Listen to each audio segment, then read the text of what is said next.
አባ ሕርያቆስ ከተናገረው አንዱ ድንግል ማርያምን ያመሰገንበት ቅዳሴ ነው። እዚያ ውስጥ አንድ ምን ቃል አለ? እመቤታችን የሰማዕታት እናት ብሎ ገልጿታል። ድንግል ማርያምን የሰማዕታት እናት ብሏታል። ለመሆኑ ሰማዕትነት ማለት ምን ማለት ነው? አሁን ዛሬ ሁለት በዓል በአንድ ላይ እያከበርን ነው። አንደኛው የእመቤታችን የስደቷ መታሰቢያ ጽጌን እሑድ ነው።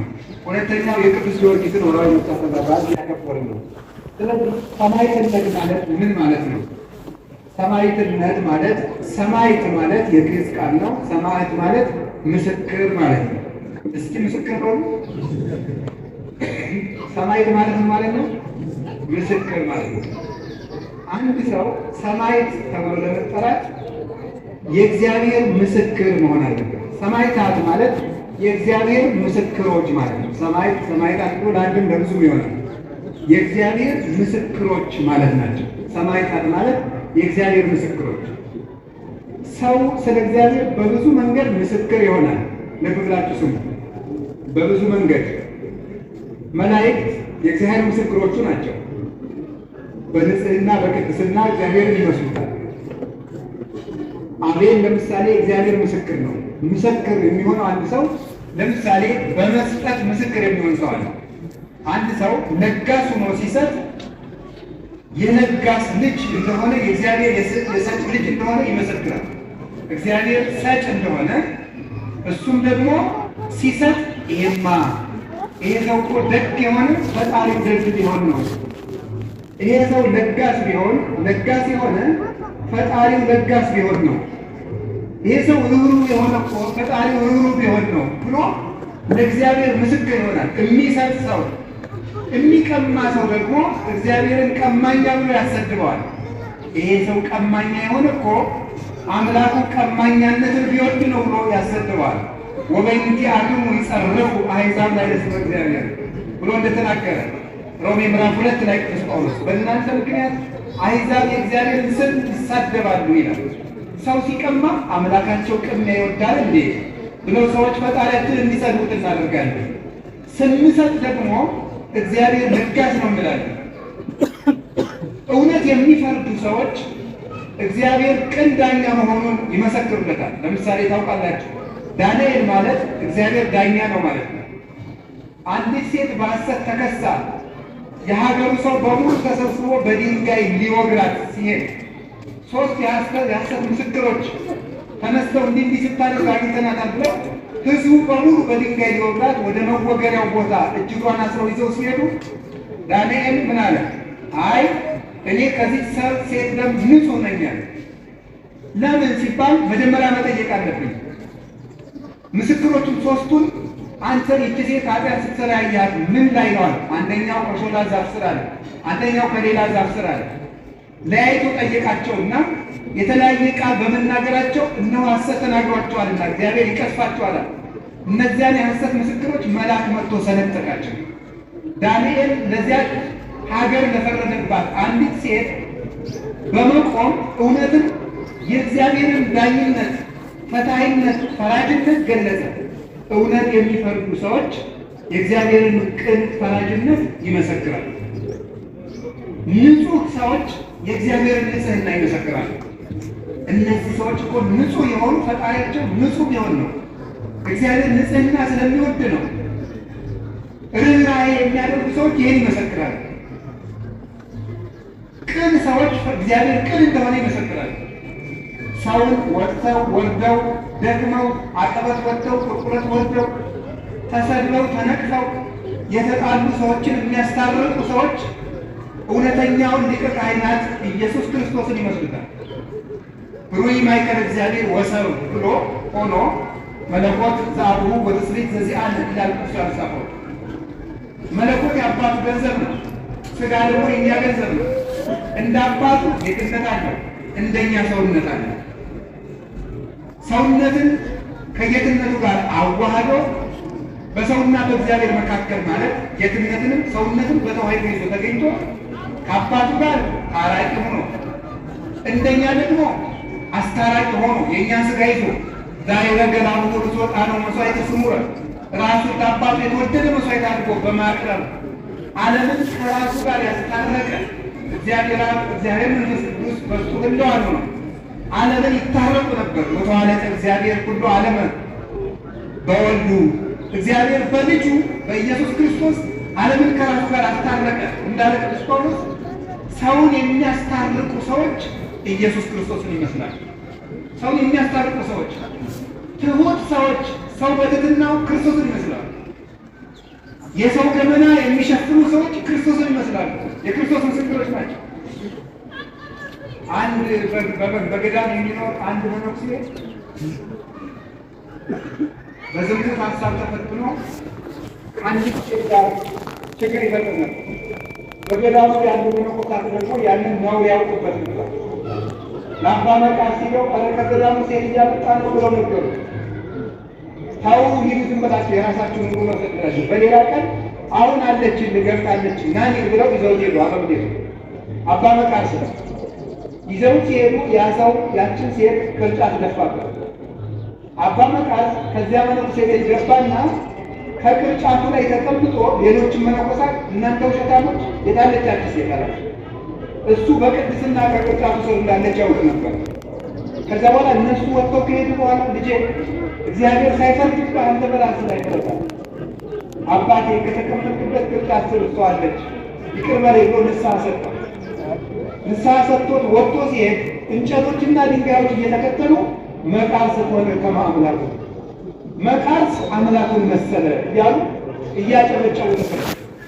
እግዚአብሔር የሰው ገመና እንደሚሸፍነው የሰውን ገመና ሸፍን የሚያደርጉ የወንድማቸውን የእህታቸውን ነውር ሸፍነው የሚይዙ ሰዎች እነሱ ክርስቶስን ይመስላሉ።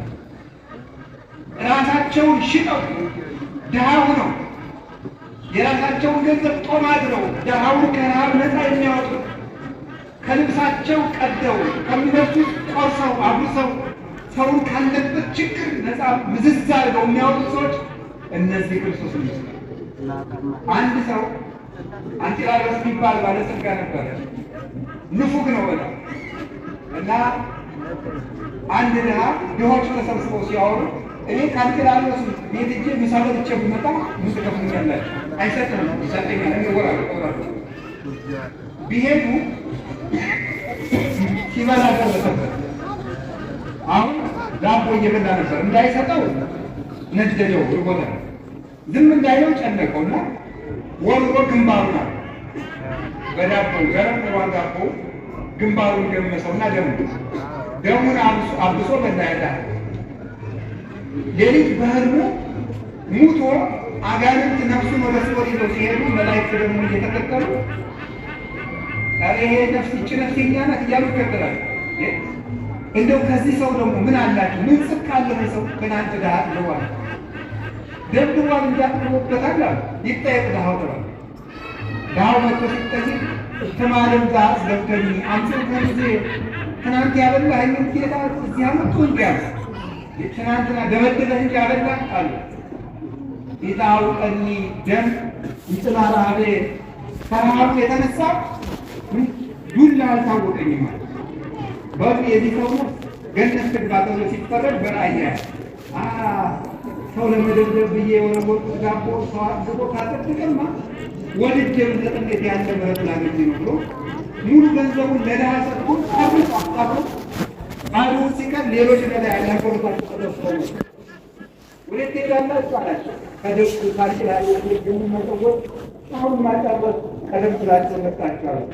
ምን እናድርጋለን? ሽጣችሁ ተካፈሉኝ ማለት ሽጣችሁ ተካፈሉኝ ማለት ለድሃ ምሕረት የለውም ይላሉ።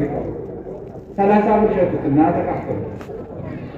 እንደዚህ አድርጎ በማጥገቡ ይሄ ሰው ማንን መሰለ? ክርስቶስን መሰለ። ጌታ 30 ብር ተሽጦ እኛ የእኛን ረሃብ ስጋውን ቆርሶ ደሙን አፍስሶ በመጥገብ እንደዋጀ በማጥገብ ይሄ ሰው ራሱን ሽጦ በማብላት ጌታውን መሰለ። ሰው ክርስቶስን የሚመስለው በዚህ ነው ወገኖች። ትሁት የሆነ ሰው ከኔ ይልቅ ባልንጀራ ይገባል ነው። ራሱን ለሰው ለባልንጀራው ቤዛ አድርጎ የሚሰጥ እኔ ነኝ ያጠፋው የሚል ማነው እዚህ መካከል ጥፋተኛው ሲባል እኔ ነኝ ገሌ አይደለም የሚል የሰው ክርስቶስን ይመስላል።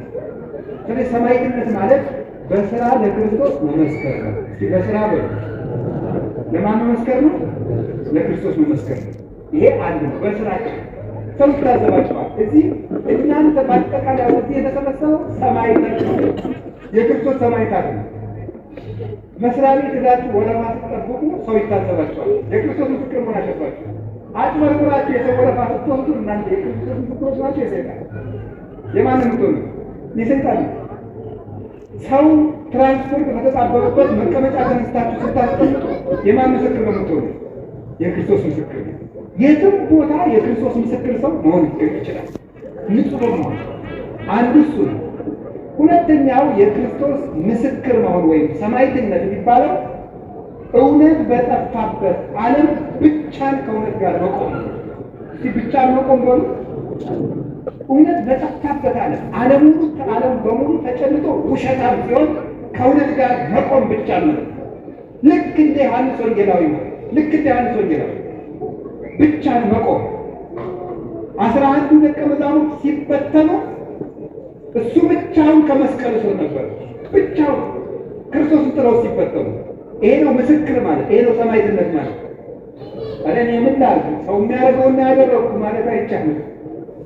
ምን ላድርግ ቄሱን እየተመካ አይደል እንዴ ልትላችሁ ብቻህን ቁም። ኖህ ብቻውን ነው የቆመው። ልቡ ለጻድቅ እኩል ከማንሳ የጻድቀው ሰው ልቡ እንዳነሳ የተማመነ ነው። ብቻውን ይቆማል። ንስር ብቻውን በአውሎ ነፋስ መካከል ሰንጥቆ እንደሚበራ ብቻውን በመከራ ሞገድ መሃል የክርስቶስ አምድ ሆኖ የሚቆም ሰው እሱ ምስክር ይባላል፣ ሰማዕት ይባላል።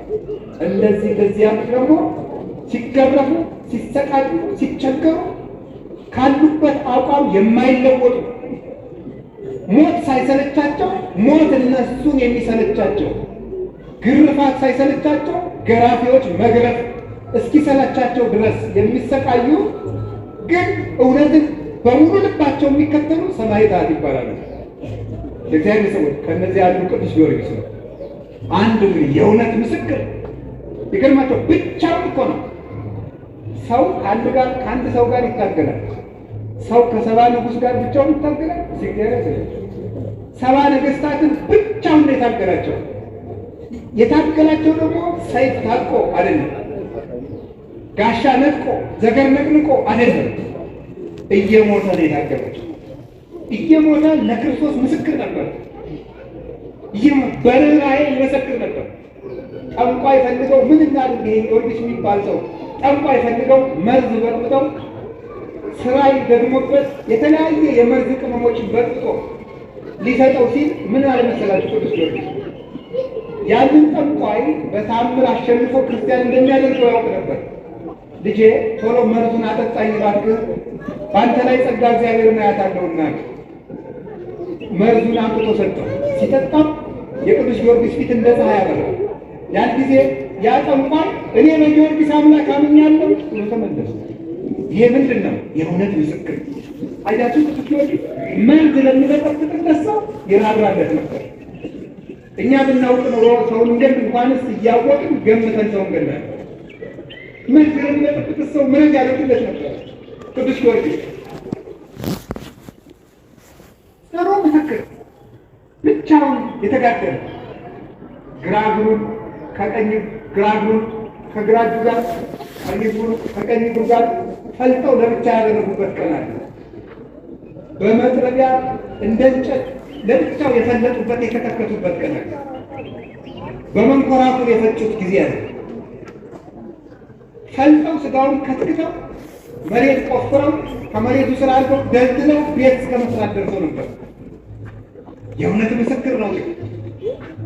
በእሳት አቃጥለው አመዱ እንኳን ተሰብስቦ ሰው የመሆን ዕድል ቢኖረው ብለው ሰግተው አመዱን በትነውት ነበር።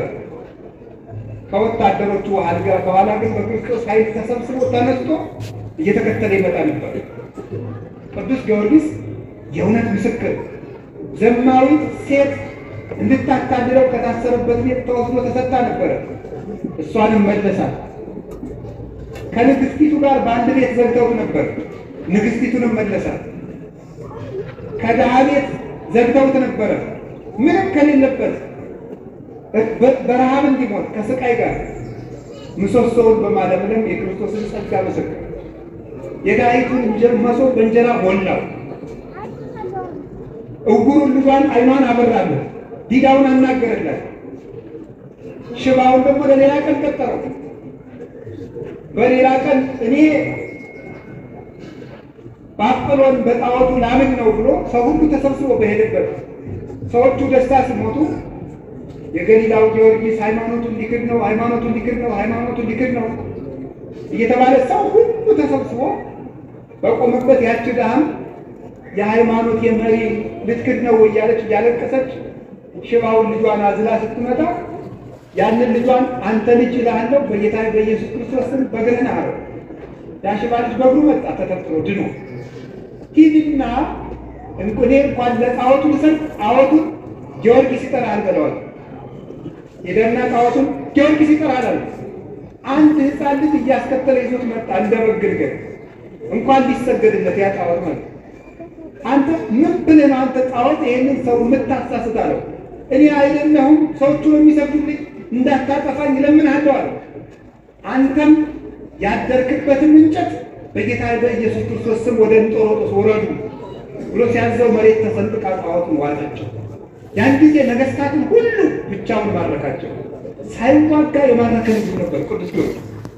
ይሄ ነው ሰማዕትነት የሚባለው፣ ምስክር የሚባለው ለክርስቶስ ሞቶ የሚመሰክር፣ ታሞ የሚመሰክር፣ እየተገረፈ የሚመሰክር፣ እየተፈጨ የሚመሰክር፣ ክንድ ሙሉ የተሳለ ብረት ያለው ጫማ አጫምተውት ያ የተሳለ ብረት እስከ ጉልበቱ ድረስ እየሰረሰረ እየተጠው ተጎንብሶ እስከሚሄድ ድረስ እየተሰቃየ የእውነት ምስክር ነበር። እኛ ዛሬ በሳንቲም ድቃቂ በልብስ ላቂ እውነትን እየሸጥናል። በትንንሽ ነገር እውነት እየተሸጠች እውነት ጠፍታለች። የእግዚአብሔር ቤተሰቦች መገለጡ ግን አይቀርም። እውነት ቢከመርም እንደ ሳር ክምር ነው። ብዙ የሳር ክምር በአንዲት ቀጭን ክብሪት እንደሚቃጠለው እውነት የተገለጠለት የከመርነው ነገር ሁሉ ትቢያ ሆኖ የሚጠፋ ነው። የቱም መቼም ከእውነት ጋር ቁሙ። ቢኖራችሁም ከእውነት ጋር ቁሙ። ብታጡም እውነተኛው ነው። ብትታሰሩም እውነተኛው ነው። ሰላም ቢኖርም እውነተኛው ነው። ዘመን እንደው ማለፍ አይቀርም፣ መሞታችንም አይቀርም። እንሞታለን። ሞቱ የለውጥ ጉዳይ ነው። አንዱ ታሞ ይሞታል፣ አንዱ ተገርፎ ይሞታል። የሞት ለውጥ ነው እንጂ ሁላችንም እንሞታለን። መሞት ላይ ቀርተን ከእውነት ጋር እንሞት። በውሸት ብንኖርም የምንሞት ግን የእውነት ነው። መጨረሻ ላይ በእውነት ነው የሚሞት። ከእውነት ፊት እንቆማለን። ክርስቶስ እውነት ነው። ሰውን በልብስ እናታልለዋለን፣ ሰውን በቃል እንሸነግለዋለን። እግዚአብሔር ግን እስከ ልብ ድረስ መርምሮ ይፈርዳል።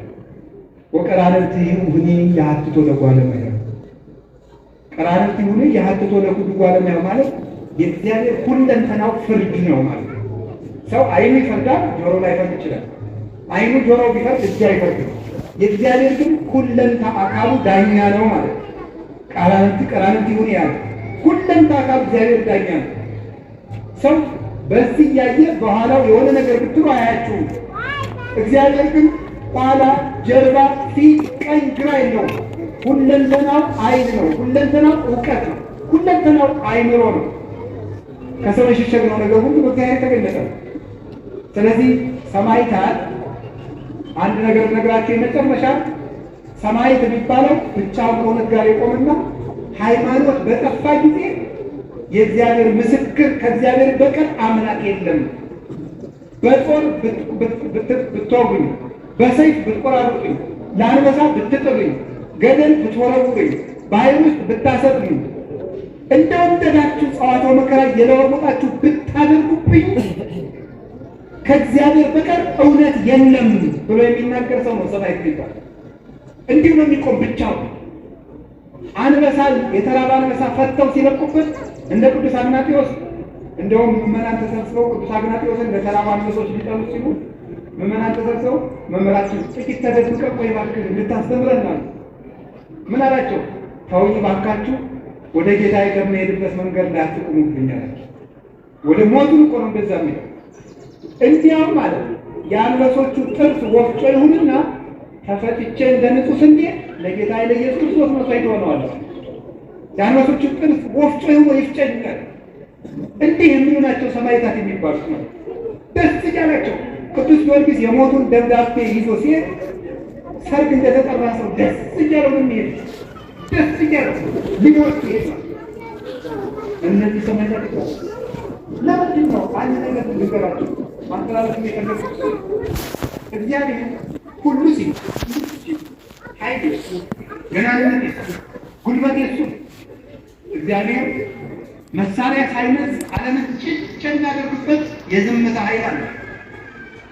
የፋርስ ንጉሥ ሶርያን ለመዋጋት በመጣ ጊዜ ቅዱስ ኤፍሬም ክርስቲያኖችን ለማዳን የፋርስ ንጉሥ ፋርስ ማለት የዛሬዋ ኢራን ማለት ነው ሲጨንቀው እሱ ሶርያ ተቀምጦ ክርስቲያኖችን ሊጨፈጭፋቸው ነው ብሎ አስቦ ምን አደረገ መሰለህ? የማይመለስ ሆነ። የያዘው ወታደር ብዙ ነው። ምን አደረገ ቅዱስ ኤፍሬም? እግዚአብሔር ሆይ አንድ ነገር አድርግ ብሎ ጸለየ። ትንኝ መጥቶ በጣም ብዙ ትንኝ የወታደሮችን ፈረሶች በሙሉ እየነደፈት ወታደሩ በእጅ በግር ብለው ፋርስ ድረስ ሸኟቸው። እግዚአብሔር በበቅሎ ይመጣል ስትለው በምን ይመጣል? በትንኝ ይመጣል። ያሸንፋል እግዚአብሔር። ለዚህ ነው ዝም ብሎ ቢዋጋል። እግዚአብሔር እኮ በምድር ላይ ካሉ ገናና ነገሥታት የመጨረሻው ኃያል የነበረውን ፈርዖንን እግዚአብሔር በቅማል እንደተዋጋው አታውቁም? በቅማል እግዚአብሔር በዝንብ እንደተዋጋው አታውቁም? አንበሳ እኮ ፈቶ አለቀቀበትም፣ ወይም ጅብ አለቀቀበትም፣ ወይም ዘንዶ ወይም የሚያስፈራሩ እባቦችን አለቀቀበትም። ዝንብ ብቻ ነው የላከበት፣ ጓጉንቸር ብቻ ነው የላከበት፣ ተሳቦ ብቻ ቀንድ አውጣ ብቻ ነው የላከበት። ረፍት ግን ነሳው። እጅ እግሩን ሳይታሰር በራምኛለሁ ውጡልኝ ከግብፅ እንዲል አለ። እግዚአብሔር ከፈለገ በቅማልም በቁንጫም ይዋጋል። እግዚአብሔር ጉልበት አይቸግረው። ተባው ውእቱ ዘያደቅቅ መዝራዕተ ኃያላን፣ የኃያላንን ክንድ የሚሰባበት ኃያል እሱ ማን ነው? እግዚአብሔር። ጠቢብ ውእቱ ዘያረስዕ ምክረ መካርያን፣ የሚመክሩ ሰዎችን ምክር የሚሽር እሱ እግዚአብሔር ነው። ታዲያ እንደዚህ ያለ አምላክ ለምንድን ነው ክርስቲያኖች እንዲሰቃዩ የሚያደርግ ብላችሁ አትጠይቁኝ? ጠይቃችሁ አታውቁም? እግዚአብሔር እንደው ክርስቲያኖች እንድንሞት የሚያደርገን ለምንድን ነው? ያገኘን ሰው ሁሉ ጉልበቱን የሚሞክር በክርስቲያኖች ነው። ጉልበት አለኝ የሚል ሁሉ መግደል እንደሚችል የሚያረጋግጠው እኛን በመግደል የክርስቲያኖችን እንኳን ትልልቆችን ሕፃናትን አንቆ በመግደል ጀግንነት የሚመስላቸው ሰዎችን ናቸው። የ2 ዓመት ሕፃን ሰምታችኋል? ሰው የታነቀ የ2 ዓመት ሕፃን ይታነቃል? ትልቅ ሲሆን ይታነቃል? ነውር አይደለም? እና እንደዚህ ከሆነ እግዚአብሔር ለምንድን ነው ዝም የሚለን? ለምንድን ነው እንድንሞት የሚያደርገን? ልንገራቸው የእግዚአብሔር ሰዎች አልሆንበት ብሎ ለእኛ ስለማያድርግ ባያድርስ ቢያንስ ለ2 ዓመት ሕፃን ያዘ። እኛስ መቼም በደለኞች ነው። ለምንድን ነው እግዚአብሔር ዝም የሚለን? ታውቃላችሁ? ሰማዕትነት የመንግስተ ሰማያት መግቢያ በር ስለሆነ። እስኪ በሉ ሰማዕትነት በሉ። የመንግስተ ሰማያት ነው መግቢያ በር። ስለዚህ ክርስቲያኖች የክርስቶስ ልጆች በመሆናቸው ሲገደሉ እግዚአብሔር ዝም የሚለው ከዚህ ከዳተኛ ዓለም ወደ እውነተኛው ዓለም ሊወስዳቸው ስለፈለገ፣ ወደ ቅፉ ሊሰበስባቸው ስለፈለገ ነው። ለዚህ ነበር አንድ የቤተ ክርስቲያን ሊቅ ሁለተኛው ክፍለ ዘመን ላይ የነበረ እናንተ ግረፉን፣ እናንተ አስተቃዩን፣ እናንተ ደብድቡን፣ መከራውን በጨመራችሁብን መጠን ከእግዚአብሔር አክሊል ይጨመርልናል ያለ ጊዜ ነው። ክርስቲያኖች በተገፋን ቁጥር ለዚህ ነው የክርስቲያኖችን ደም ጨክኑና አብዝታችሁ እንደ ጎርፍ አፍስሱት ይፍሰስ፣ እነሆ ያ ደም ዘር ሆኖ ሌላ ክርስቲያን አብዝቶ ያበቅላል። የቅዱስ ጊዮርጊስ ደም ዘር ነበር። ብቻውን ሲቀርፉት ሞቶ ሲነሳ እንዲያለ እያበራ ቦግ ሲል ፊቱ የዛን ጊዜ የንጉሱ ሰራዊት በሙሉ እኛም በዚህ ሰው አምላክ አምነናል፣ የሰማዕታት ደም ዘር ነው፣ አፍስሱትና ሌላ ክርስቲያን ያበቅላል ያለ ለዚህ ነበር። የመንግስተ ሰማያት መግቢያ በር ነው። ታውቃላችሁ? የግብፅ ኦርቶዶክስ ተዋሕዶ ቤተክርስቲያን የዘመን ለመለወጫ የምታደርገው ዓመተ ሰማዕታት ነው። አዲስ ዓመቷን የምትጀምረው ሰማዕታት ብዙ ክርስቲያኖች የተገደሉበትን ዓመት ለምን ሲባል የዘመን መለወጫው ዕለት የአዲስ ዓመት መግቢያ እንደሆነ ሁሉ ሰማዕትነት የመንግስተ ሰማያት መግቢያ በር ነው። ግብፅ ውስጥ ያለ ክርስቲያን እያንዳንዱ ክርስቲያን በክርስቶስ ስም ለመሞት እየተዘጋጀ ነው የሚኖር። በአፄ ካሌብ ጊዜ ናግራን ወይም የዛሬዋ የመን ውስጥ አንድ አይሁዳዊ ንጉሥ ክርስቲያኖችን እየጨፈጨፈ ይገላቸው ነበር። እናቲቱን ልጁ ፈርቶ እንዲራናምን እንጂ እግዚአብሔር ያሳያል። የ5 ዓመቱን ሕፃን አይኑ እያየ እናቱን እሳት ውስጥ ከተቱት። ያንን ሕፃን ንጉሡ ቀጠለና ምን አለው መሰላችሁ? የኔ ልጅ ጎሽ እንደ እናትህ እሳት እንዳይበላ ክርስቶስን ክጄዋለሁ ወይ ለአንተ ጥሩ ጥሩ ልብስ አሰፋልሃለሁ እገዛልሃለሁ አለ። ምን አደረገ ታውቃላችሁ? እንዳታውቃላችሁ እባክህን አንተ ሰው ከእናቴ ጋር ወደ ክርስቶስ ሊሄድበት ልከከኝ። የስንት ዓመት ልጅ? የ5 ዓመት ልጅ እምቢ ብሎ ቢጨብጠው እጁን ነክሶት፣ የልጅ ጉልበቱ ምንድን ነው? ጥርሱ ነው። የንጉሱን እጁን ነክሶ ሮጦ ሄዶ እናቱ የገባችበት ታደገ።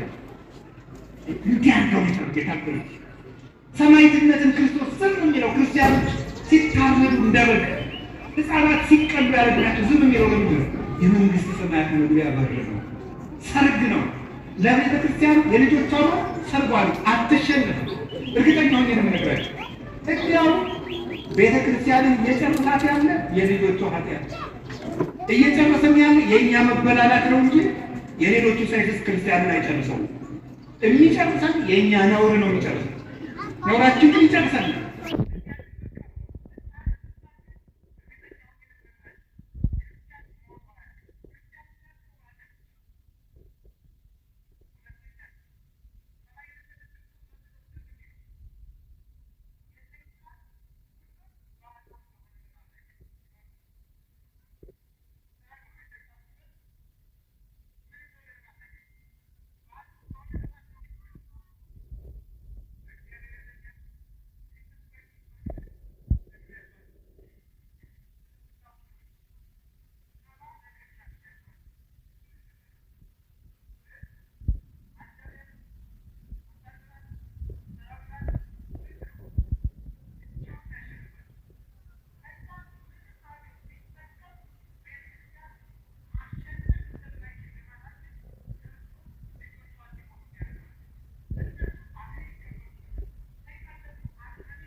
ይዋጋናል፣ በቴክኖሎጂ ይዋጋናል። ቤተክርስቲያንን ለማጥፋት አጋጣሚውን ይጠቀማል። ዞሮ ዞሮ ግን ሁሉንም ነገር ቢጠቀም ከቤተ ክርስቲያን በታች ነው ሁሉም ነገር ለማለት ሰማዕታት መከራ የሚቀበሉበት ነው። ቅዱስ ጊዮርጊስን አሰቃይቶ ያላግጥ የነበረው ንጉሥ መጨረሻ ላይ ምን ሆኖ እንደሞተ አይታችኋል አይደለም? ቅዱስ ጊዮርጊስ ጋር ደርሶ በኋላ ምን ያደረገው? ክርስቲያኖችን በሙሉ ገሎ የቅዱስ ጊዮርጊስን ቤተክርስቲያን አቃጥላለሁ ብሎ ሲሄድ ምንድን ነው የሆነው? ደወሉ መሐላናቱን አሉ። መሐላናቱን አለ። ቅዱስ ሚካኤልና ቅዱስ ገብርኤል ከቅዱስ ጊዮርጊስ ቤተክርስቲያን የሚበራው ቀንዲል አምጥተው ዓይኑን ደፉበት። እጉሩ ሲደናበስ ደወሉ መሐላናቱን አሉ። መጨረሻ ላይ ሞት። ቤተክርስቲያንን ታግለ አትጥላት የሚያደርገው ጻድቅ ሰው ይኮንን መሲአነ ጻድቅ ሰው ሙቶ ይገድላል። በዚህ ነበረ። ስለዚህ ሰማዕትነት ለዚህ ነው የተፈቀደው። የመጨረሻ ሰማዕትነት ለምንድን ነው ክርስቶስ የሚፈቅደው? ክርስቶስን ስለሚያስመስለን። እስኪ በለው ሁላችሁ በሉ ማላችሁ።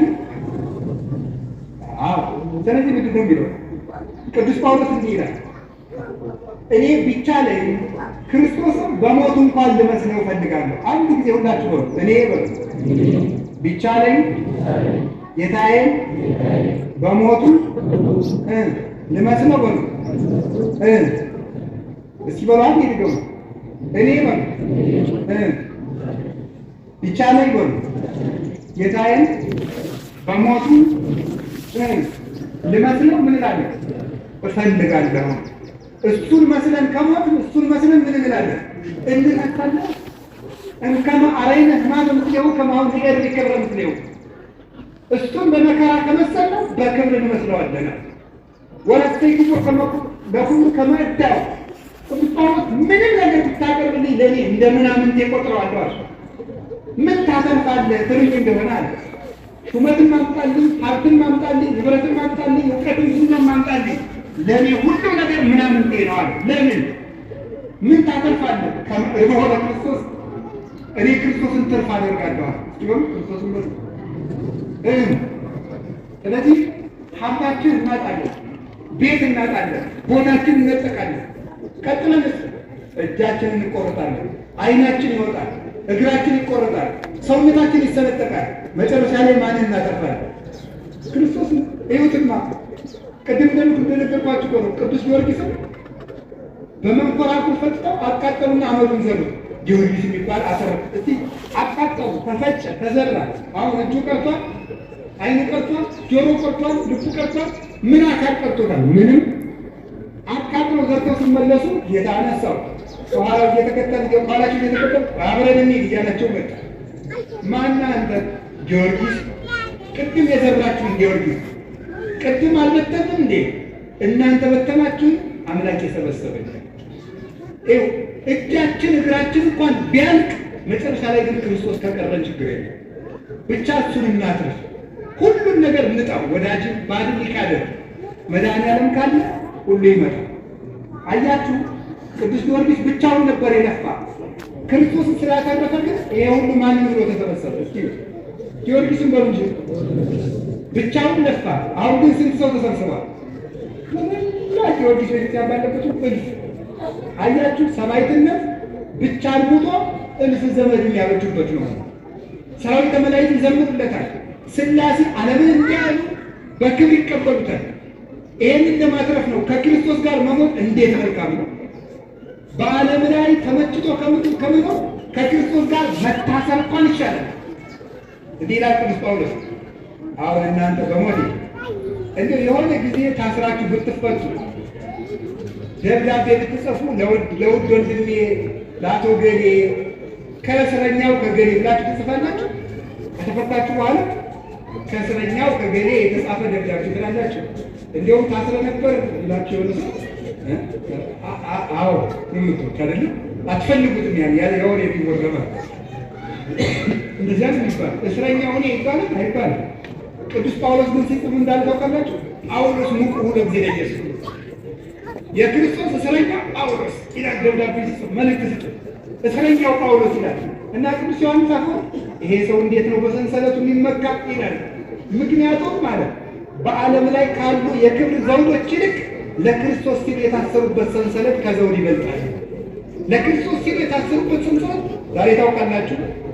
የቅዱስ ጊዮርጊስ መቃብር ልዳ ጊዮርጊስ አለ። ሉድ ልዳ እኛ ልዳ ተባሉ ሊውድ ወይም ሉድ ትባላለች። እሷ ከእስራኤል ወደ ሶሪያ ደንበርናት።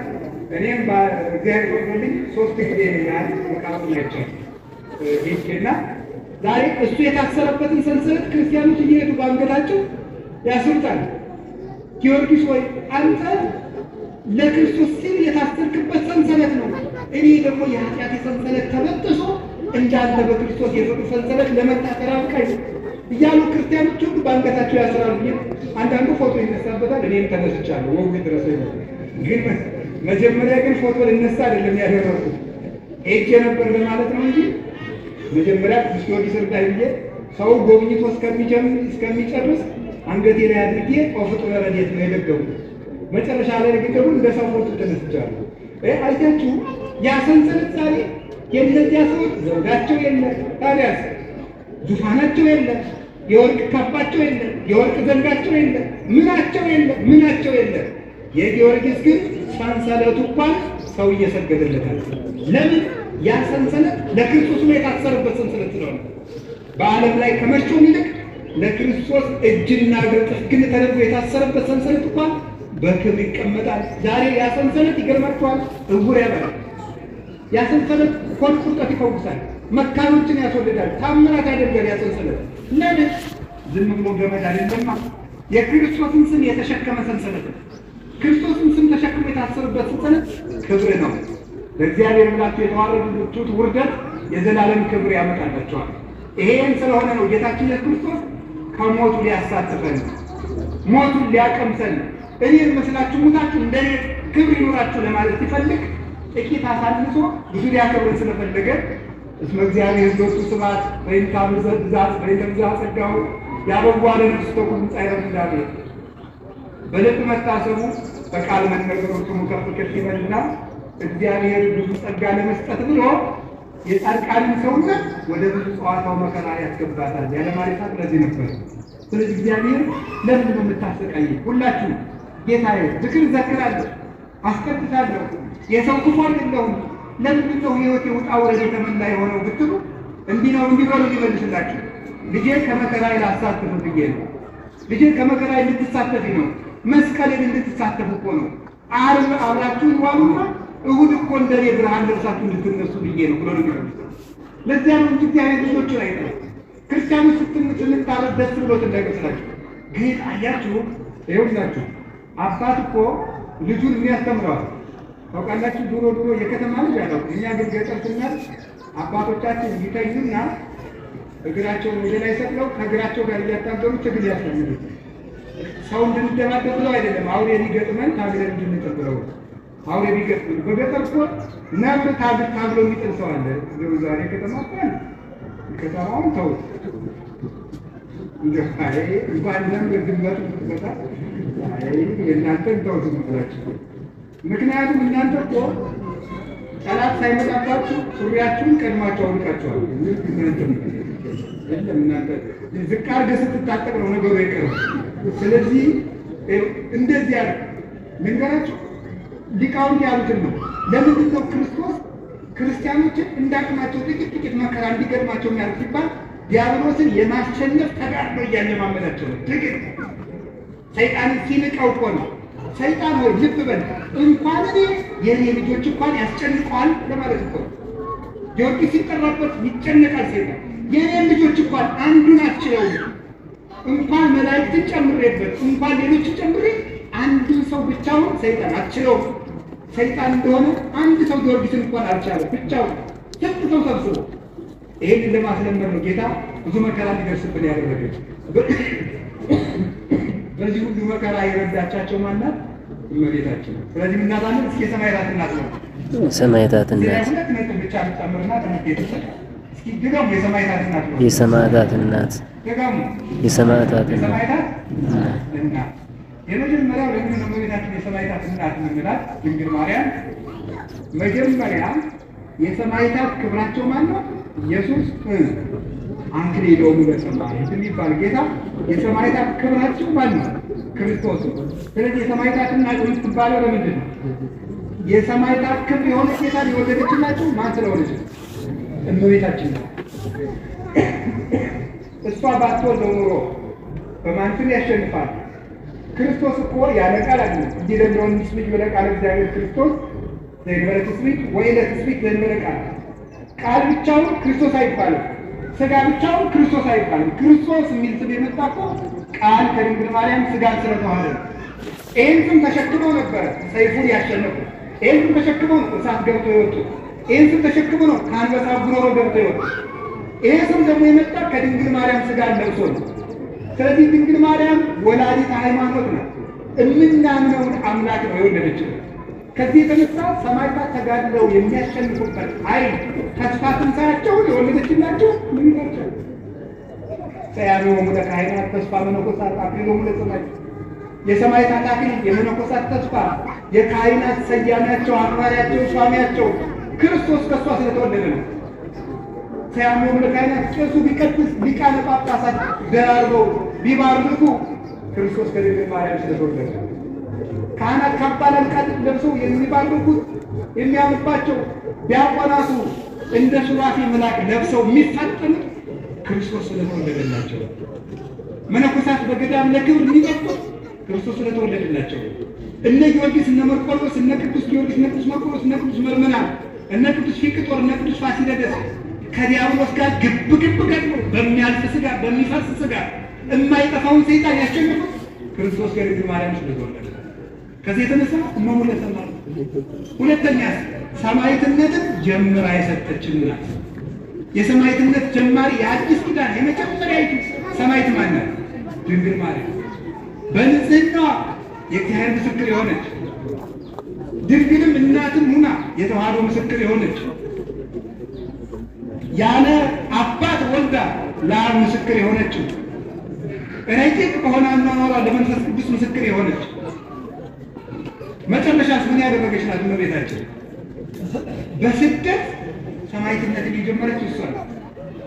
ይሄ አሁን የተሰደደችበት ወቅት ነው። አሁን ጽጌ ምናቀር እግዚአብሔር ያሳያችሁ፣ ክርስቶስ ያመልክታችሁ። እኔ እንደ ድንግል ማርያም ያለ ሃይማኖተኛ ሰው በምድር ላይ ሰምቻለሁ። እናንተም አልሰማችሁ እርግጠኛ ነኝ። እንደው ሰምታችኋል። የመጀመሪያይቱ ክርስቲያን የመጀመሪያይቱ ደቀ መዝሙር እኮ ናት። የመጀመሪያይቱ ምዕመን የመጀመሪያይቱ ሐዋርያዊት የመጀመሪያይቱ ሰው ሊወጣው የማይችለውን ከባድ ነገር ከሰው አስቀድማ መጀመሪያ ያመነችው እመቤታችን አምላክን ትወልዳለች። ባረጋችሁ ምንድን ነው የምታወቁት? የሚባለው ይህ የማይደረግ ነገር ነው። አምላክን ሰው አይወልደውም ሳትል እኔ ወንድ ሳላውቅ እንዴት ይሆናል? ነገር ለእግዚአብሔር የሚሳነው ነገር የለም ብሏታል። አዎ ለእግዚአብሔር የሚሳነው ነገር የለም። እሺ ቃል ይህ እዚያ በፊት እኮ አምላክን ሰው ወልዶት አያውቅም፣ አይቶ አታውቅም፣ ሰምቶ አታውቅም። ዘካርያስ እኮ አብርሃም ካረጀ በኋላ ወልዷል የሚለውን ስብከት እያወቀ አንተ ትወልዳለህ ሲለው ማመን አቅቶታል። ድንግል ማርያም ግን ተደርጎ የማያውቅን ነገር ለመጀመሪያ ጊዜ ያመነች የእምነት መሰረት ነው። እንኳን ሃይማኖት ጋር ሃይማኖትን የተገለጠብናለች። ልብ በሉ። ከዚያስ በኋላ ደግሞ የምትወልጂው ልጅ ለዘላለም መንግስቱ የማያልፍ ነው ተባለች። እሺ ስሙ ኢየሱስ ነው ዓለምን ያድናል ተባለች። እሺ ወልዳ ስትጨርስ ደግሞ ሕፃኑ ይሞታል ይዘልጅሽ። የማየው ነገር ነው። ምንድን ነው የምትሉት? የምትወልጂው ልጅ ምንድን ነው ተብላለች? መንግስቱ ለዘላለም ነው። ለምን የምወልደው ልጅ መንግስቱ ለዘላለም ከሆነ ዮሴፍን እንዴት ሊፈራ ይችላል ብላ እምነቷ እንዴት አልተነካባት? የኔ ልጅ ኢየሱስ ነው። ኢየሱስ ማለት መድኃኒት ነው። ዓለምን የሚያድን ከሆነ የአንድ ሰፈር ንጉሥ ፈርቶ እንዴት ይሰደዳል? ግን ፈርቶ የሚሰደድ ከሆነ እንዴት አምላክ ጊዜ ሊቀበሉ ይችላል? አላቸው። ለሰው ቤዛነት እንደሚሰደድ ስለሚታውቀው እሺ የ15 ዓመት ልጅ ናት። መንገድ ሄዳ አታውቅም፣ ሀገር አታውቅም፣ ሴት ናት፣ ልጅ ናት። በ15 ዓመቷ ልጅ አዝነች ግብፅ ሂጂ። እንዴት ያለ መከራ ነው! እና ወደማታውቀው ሀገር መንገድ ሄዳ የማታውቅ ልጅ የአንድ ልጅ ናት። እናት አባት የሌላት ወደማታውቀው ሀገር በምንድን ነው የምትሄደው? መኪና የለም፣ ፈረስ የለም፣ በቅሎ የለም፣ ሰረገላ የለም። በአንዳ ለዚያውም በእስራኤል የክረምት ወራት በረዶ በበዛበት ሄዳሽ ግብፅ የምታፈው ማን ቤት ነው? የትም ማረፊያ የሌላት። ለዚህ እኮ ይጥበበኝ ጊዜ ከመጸለይ ዓለም በምድር እናቴ አንቺን ግብፅ ስትሄጂ ዓለም እንደጠበበሽ ሁሉ የኔና እኔን ይጥበበኝ አላት። እኔን ዓለም ይጥበበኝ አንቺን እንደጠበበሽ ብሎ ያለቀሰላት ለዚህ ነበር። እንዲህ ብላ ተቸግራ ሄደች። እሺ 700 ኪሎ ሜትር ይበልሽ እንጂ እሺ በማን ቤት ነው የማርፈው? መንገድ ላይ ሴት ነው የማርፈው? የለም እየተሰቃየች ሄደች። ኢትዮጵያን ደግሞ ዙራ ተንከራታ ግብፅ አልፋ ተመን ደግሞ ለኢየሩሳሌም ሄጂ። እሺ የወለድሽው ልጅ ዓለምን የሚያጠግብ ነው፣ ግን ደግሞ እንጀራ ትለምናለች። የወለድሽው ልጅ ለዓለም ሁሉ የሕይወት ውሃ ነው፣ ውሃ ይጠማታል። በእግሯ ትሄዳለች፣ አውሬ ያስደነግጣታል። ተመልሳ መጣች ደግሞ ያንን ለፍታ ያሳደገችው ልጇን ደግሞ ልንሰቅልብሽ ነው ተባለ። አንድ ሳይንቲስት የተናገረው ነገር አለ። ሁሉም እናቶች ይላል የራሳቸውን የልጆቻቸው ስቃይ የራሳቸውን ያህል ይሰማቸዋል። ገብቷቸዋል? ይበሏል። ሁሉም እናቶች በሉ የልጆቻቸው ስቃይ የራሳቸውን ያህል ይላቸዋል፣ ይሰማቸዋል። ገብቷቸዋል ማለት እንደሆነ ማለት በትክክል አሁን አንድ ሕፃን ልጅ ከእናቱ ፊት መርፌ ብትወጉት መርፌው ወደ ራሷ ሰውነት የገባውን ያህል ያማታል። ልጅ ድንግል ማርያም እንግዲህ ይሄን መርፌ ብላችሁ አስቡ። ወይም ልጁን በኩርኩም ብትመቱት እዚያ ልጅ ራስ ብቻ ላይ የሚያደርግ ያ ኩርኩም እናቱ ራስ ላይ ያለ ይሰማታል ነው። አሁን ወደ ክርስቶስ ሰዱ አዝላ ግብፅ ድረስ የተንከረከተችለትን ልጇ ፊት ለፊት አይኗ እያየ ክንድ ሙሉ ችንካር ገብቶበት በጦር ተወግቶ አየችው፣ ደምታ አየችው። ይህን ሁሉ ስቃይ አይኗ እያየ የተቀበሉት ግን ደግሞ በዚያው አይኗ ደግሞ ተነስቶ አየችው፣ አድርጎ አየችው። ታዲያ የሰማዕታት እናት የተባሉት ነው እኮ በዕለተ ዓርብ ከመስቀሉ ስር ቆማ እነሱም ከመስቀሉ ስር በእውነት አደባባይ እንዲቆሙ ምስክር የሆነቻቸው እመቤታችን ቅድስት ድንግል ማርያም ስለሆነች የሰማዕታት እናት ሆነች። መከራውን ጀምራ ሰጥታቸው በመከራው ፍጻሜ ደግሞ ደስታ አይታ እነሱም ከክርስቶስ ጋር ቢሰቃዩ መልሰው ደግሞ በተሰቃዩበት ስቃይ ተስፋ እንደሚያገኙ ምስክር ሆና የቆመችላቸው ድንግል ማርያም ስለሆነች የሰማዕታት እናት ትባላለች። የመጨረሻቸው ግን ሲሰቃዩ፣ ሲራሩ፣ ሲቸገሩ፣ ሲገረፉ፣ ሲደበደቡ በጸሎቷ ታስታግስላቸዋለች። ጊዮርጊስ አዲስ የሚባል ሰማዕት ነበረ። ሌላ በቅዱስ ጊዮርጊስ ስም በኋላ የተጋደለ ደብድበው ወህኒ ቤት ውስጥ ጥለውት ሁለት አይን አውጥተውታል። እመቤታችን በመስኮት ወቅቱ በርግብ አምሳል መጣችና እርግብ አድርጋ አብርታለት ሄደች። እውነትም ድንግል ማርያም አንደኛ ለሰማዕታት እምነትን ያስተማረች በመከራ ማህማመን የማይታጠፍ ተስፋ፣ ሁለተኛ ደግሞ ምን ያደረገች ስቃይን እንደ በረከት የተቀበለች፣ ሶስተኛ እሷ ደግሞ በመከራችን መካከል ምርኩዝ የምትሆነን እናት ስለሆነች ከእውነት ጋር ስንቆም አብራን የምትቆም እናታችን ስለሆነች የሰማዕታት እናት የምትባሉ። ስለዚህ የሰማዕታት እናታችን ድንግል ማርያም እኛንም በመከራችን ጊዜ አትለየን። ወስብሐት ለእግዚአብሔር። ይቆየን።